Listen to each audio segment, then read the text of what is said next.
Well, good morning. We hope you all had a safe and enjoyable Memorial Day weekend.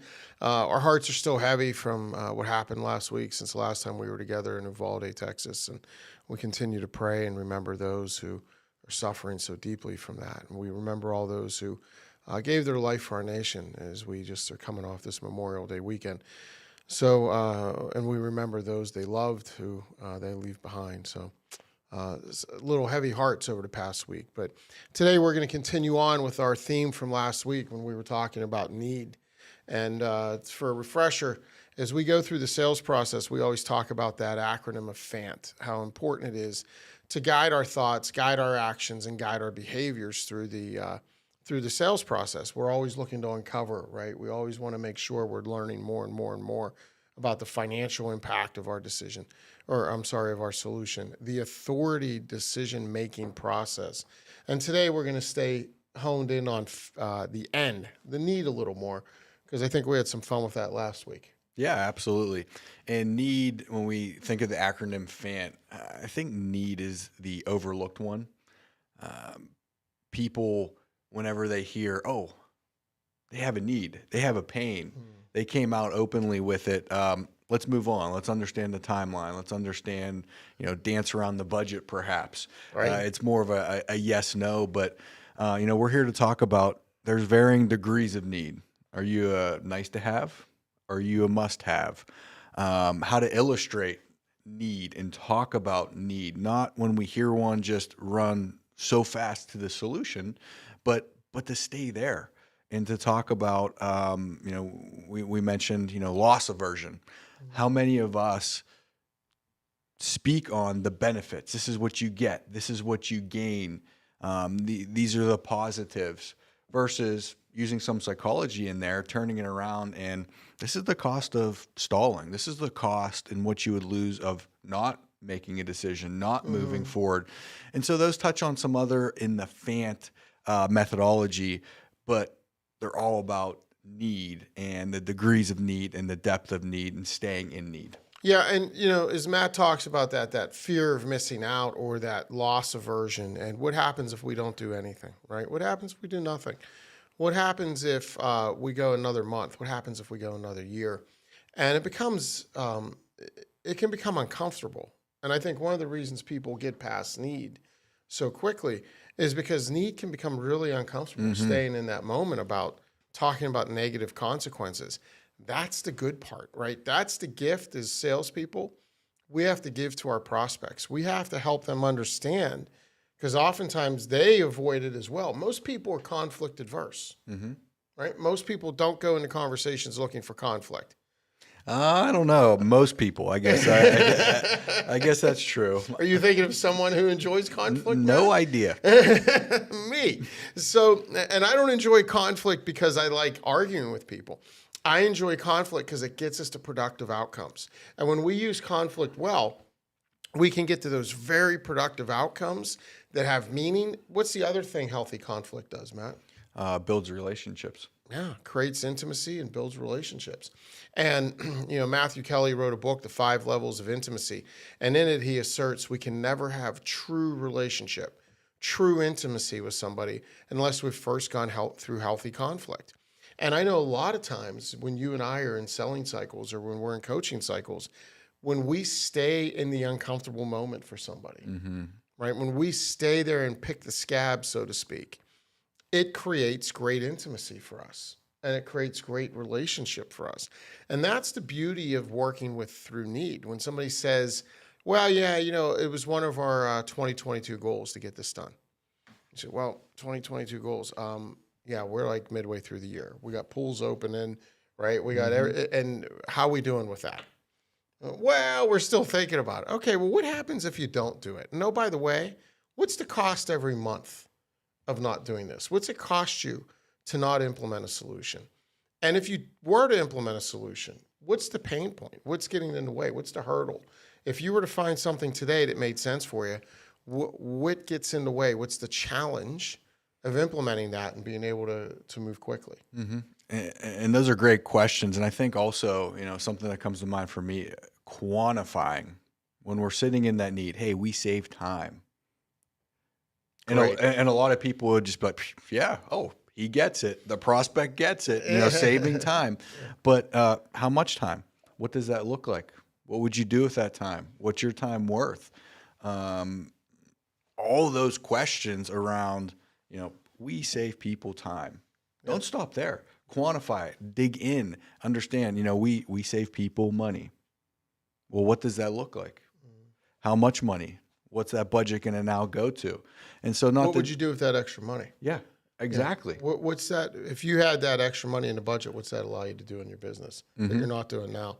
Because, when you make that leap, Matt, from we save time to quantifiable outcomes, quantifiable investments, quantifiable metrics, we move from being a vitamin to a painkiller. Remember, vitamins are nice to have, sure, I'll take them, but they're not exactly, they're going to get cut if I don't have budget, right?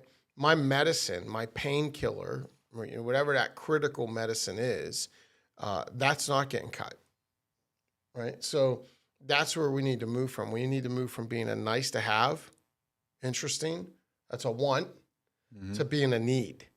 And that's why we uncover needs. The other thing that comes to mind for me, selling in this environment, we know there are a lot of stakeholders in the decision-making process. So are we stopping at the person we might be interacting with, understanding their need, but what about the needs of everyone else in the decision-making process? If it's financial, if it's legal, if it's a property manager, or if it's a VP, C-suite, the solution, talking about the solution, talking about the need, it might be completely different depending on what position that they have, throughout the organization. So don't get that tunnel vision of, I'm talking this person, they get it, he or she is bought in, here we go, I'm going to spend this commission check, knowing that there might be some other people in the decision-making process, but have we asked and uncovered their needs or their desires in this solution or, whatever we're selling? Yeah, because when we can align those needs throughout the organization at multi-levels is when we start having very powerful value props, right? So if we can align the need of this individual with the need of this individual with the need of the C-suite, now we have a truly valuable solution versus just a commodity. Because when we have a need that we solve for one person, especially if they're a little lower in the org in the decision-making process, then we have a commodity. When we have a value prop across multi-levels of the organization, we're no longer commoditized. We're solution partners. And uncovering that need throughout those various stakeholders. And by the way, I just saw something this past week, I think it was. There's like 5.4 stakeholders per decision or something like that. Yeah. Depending on what study that you look at, it could vary, but it's going up. We can just agree on that. Let's just agree on it's greater than one. Yeah. Right? And so if you're working with one person, you probably aren't uncovering all the need inside the organization. If you're working with one person, that person probably doesn't have the power to say yes to you either, right? Unless for some reason you're sitting with the CEO, and we know that even in that case, the CEO is going to reach out and build consensus with his teammates or his or her teammates because they don't want to run something down the pipe and force it upon their team. So unless you're sitting with that man or woman that's in the very top seat, keep discovering. There's more people out there. The number's greater than one. Yep, absolutely. Probably I've seen anywhere from 5 to 7 post-COVID or, through COVID, and it's only increasing and going up. So, by the way, if you have 7 stakeholders, how do you align that? How do you align all their needs and keep momentum? Right? There's one way to do that, clear next steps. We have to have clear next steps set through each of those meetings. And if we have somebody who's our internal champion, you might be calling it the white knight or whatever phrase you've heard, but let's call it that champion, that internal champion that's willing to fight for us. If we know that there's 3 or 4 other people we need to go talk to and have that need discussion and have that value building discussion with them, what we need to do with our champion is saying, hey, I'm going to go talk to these 3 people. I'm going to learn more about their insight. I'll put together my thoughts for you after that conversation. When can we get together and review that? I'm thinking I should be done with it in about 10 days and get something on the calendar because we don't want to run around having all these conversations in a vacuum that we're outside, we're not sharing information, we're not getting it to people as we need to, and come back and they'll be like, oh, by the way, I met with one person. And yeah, they could do it all. Mhm. And by the way, if that happens, you got outsold. Own it. You got outsold. Somebody managed the process better than you. Mm-hmm. Yeah, and for those of us that maybe can't sell to the CEO, or it's not in the industry that you're in, or the sales cycle that you have to sell, bottom up. We all talk about top down, but we even coach people that they probably wouldn't be selling much if they could only if they only prospected with CEOs. Right. And so if we can't get in front of those individuals, that doesn't give us an excuse to just stop, to not go there. We Right. talked about coaching through the white knight. What's going to be important to CEO Steve? What's one thing to keep in mind as we're delivering the solution, creating the solution with Fred in finance, or whatever questions. So really talk through that. One other thing I wanted to mention as we evaluate need, if we're in various people throughout the organization, if we're hearing pain with the person that we're talking to, and we know there's other stakeholders, are we asking, does Fred share those same sentiments? Right? Or is it just in a vacuum that the individual that we're talking to might have that pain because it's their role, or they oversee that, but the other decision makers, might not really care? Yeah, and when you think about those other individuals, a very powerful statement is, if I were to ask, what would they say? Yep. So if I were to talk with Fred, if I were to talk with Sally, if I were to talk to anybody else on the decision matrix here and ask them what they thought, what might they say? What would they share with me as their challenge? And it allows people to go into role play, right? And when you say that, if is a dream statement. So if I were to ask, we put people in dream mode. We give them the freedom to go into that speculation mode. You could say, do they share? Does that? Absolutely. That requires speculation, as we might hear in the Johnny Depp trial right now, right? If you're following those videos on social media, which I think my wife's obsessed with right now, right? The Johnny Depp Amber Heard trial. It's hilarious because you listen to these questions, and every other statement is like objection, hearsay, or objection, speculation. Sorry, that's my ADD taking us down the Johnny Depp trial route, but it's fun entertainment. But if you go into the if I were to ask, it gives people that freedom to role play and to imagine, which can be very powerful for us. Yeah. And anything else? I think that we might be done.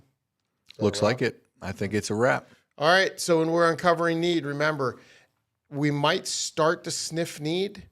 That's only the beginning. As we've asked of you in the past, live in discovery. Because the more you stay in that moment, the more uncomfortable you make it, you're going to get the good outcomes. And I know that beginning of penetration, that beginning of the penetrating statements, the deep dive, when we start to get to that point of being uncomfortable, yeah, it's going to be a little wiggly at first, right? Over time, you'll get more comfortable with it. And you'll find the more you stay in that moment, the more you keep digging, the more you go on, the more information you're going to get, and the more you help your prospect, the greater solutions you get to, the broader solutions you get to, the more you're seen as a service provider, as a solution partner, than just a commodity trader. That's where we want to live. So hope you have a great week. Thanks so much for being with us. We'll see you next week. Take care. God bless.